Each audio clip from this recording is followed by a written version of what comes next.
MLC కవిత జగిత్యాలపై focus చేశారా? నిన్నటి వరకు అంటిపెట్టుకున్న నిజామాబాద్ పార్లమెంటును వదిలేసుకోబోతున్నారా? ఇప్పుడు జగిత్యాల నియోజకవర్గంపై కవిత ప్రత్యేకంగా శ్రద్ధ ఎందుకు కనపరుస్తూ వస్తున్నారు? అక్కడ ఎలాగైనా బీఆర్ఎస్ జెండా పాతాలని ఇప్పటి నుంచే ప్రయత్నాలు మొదలుపెట్టారా? ఇంతకీ కవితకు జగిత్యాలంటే అంత ఇంట్రెస్ట్ ఎందుకు? Let's watch the story.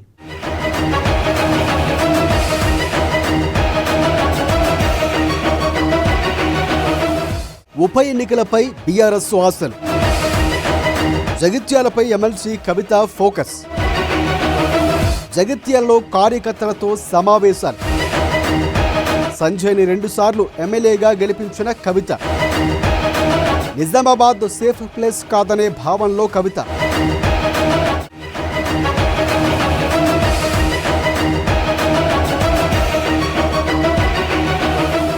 బీఆర్ఎస్లో గెలిచి 10 మంది ఎమ్మెల్యేలు కాంగ్రెస్లో చేరటం, వారిపై అనర్హత వేటు వేయటానికి పార్టీ అధిష్టానం న్యాయ పోరాటం చేస్తుండటంతో ఆయా స్థానాల్లో ఉప ఎన్నికలు వస్తాయని బీఆర్ఎస్ పార్టీ బలంగా నమ్ముతోంది. ఇప్పటికే ఈ అంశం సుప్రీంకోర్టు పరిధిలో ఉన్న నేపథ్యంలో ఎలాంటి ఉత్తర్వులు వస్తాయన్న దానిపై స్పష్టత రాలేదు. అయితే ఒకవేళ ఎప్పటికిప్పుడు ఉప ఎన్నికలు వస్తాయనో లేక భవిష్యత్తులో అయినా అక్కడి నుంచి పోటీ చేయడానికనో ఎమ్మెల్సీ కల్వకుంట్ల కవిత జగిత్యాలపై స్పెషల్గా ఫోకస్ పెడుతున్నారు.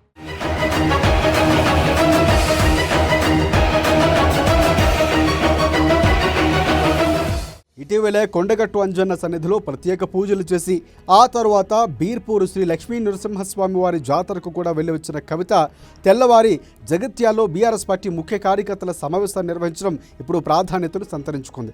ఇప్పటికే Jagtial MLA doctor Sanjay Kumar BRS నుంచి గెలిచి కాంగ్రెస్లో చేరటంతో అక్కడ బీఆర్ఎస్లో ఒక స్తబ్దత నెలకొంది.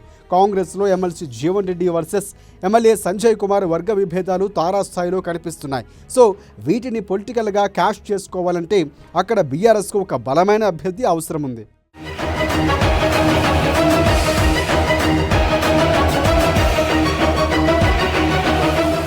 ఆ క్రమంలో ఇప్పటికే జగిత్యాల నియోజకవర్గంలో మంచి పట్టు ఉన్నందున కవిత చూపు ఇప్పుడు జగిత్యాలపై పడిందంటున్నారు.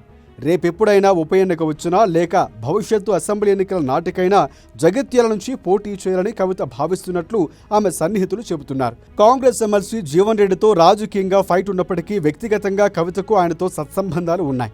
అటు జగిత్యాల నుంచి 2 సార్లు ఎమ్మెల్యేగా గెలిచిన సంజయ్ కుమార్ను ముందు నుంచి కవితే రాజకీయంగా ప్రోత్సహించారు. ఒక రకంగా చెప్పాలంటే ఆయనకు గాడ్ మదర్లా నిలిచారు కవిత.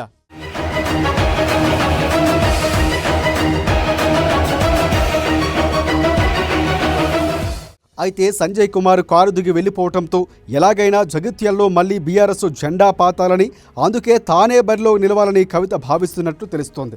సంజయ్పై రాజకీయంగా పైచేయి సాధించేందుకు జీవన్ రెడ్డి కూడా తనకు పరోక్షంగా సహకరిస్తారని కవిత లెక్కలు వేసుకుంటున్నారట. ఇలా అన్ని రాజకీయ సమీకరణాలు బేరేజు వేసుకుని కవిత ఇప్పుడు జగిత్యాల వైపు చూస్తున్నట్లుగా తెలుస్తోంది. అయితే కవితతో పాటు అక్కడి నుంచి బరిలోకి దిగేందుకు తాజా మాజీ జడ్పీ చైర్పర్సన్ దావా వసంత, చాలా కాలంగా పోటీలో ఉండేందుకు విఫలయత్నం చేస్తున్న ఓరిగంటి రమణారావు వంటి వారు కూడా సిద్ధంగా ఉన్నారు. మరి కవిత వారిని బలపరచడంపై ఫోకస్ పెడతారా లేక తానే బరిలోకి దిగడంపై దృష్టి సారిస్తారా అన్నది ఇప్పుడు ఆసక్తికరంగా మారింది.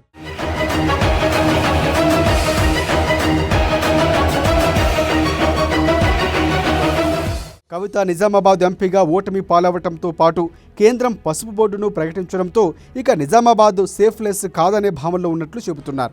ఈసారి ఎమ్మెల్యేగా పోటీ చేయాలని భావిస్తున్న ఆ ఎమ్మెల్సీ అదే జిల్లాలోని బోధన్ నియోజకవర్గంపై కూడా దృష్టి పెట్టారన్న ప్రచారం జరుగుతోంది.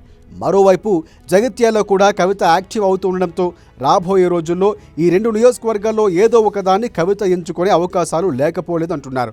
మరి కవిత జగిత్యాల్లో పోటీ చేస్తారా లేదంటే డాక్టర్ సంజయ్ కుమార్ స్థానాన్ని తన ప్రియ శిష్యురాలు దావా వసంతతో భర్తీ చేస్తారా అన్నది చూడాలి.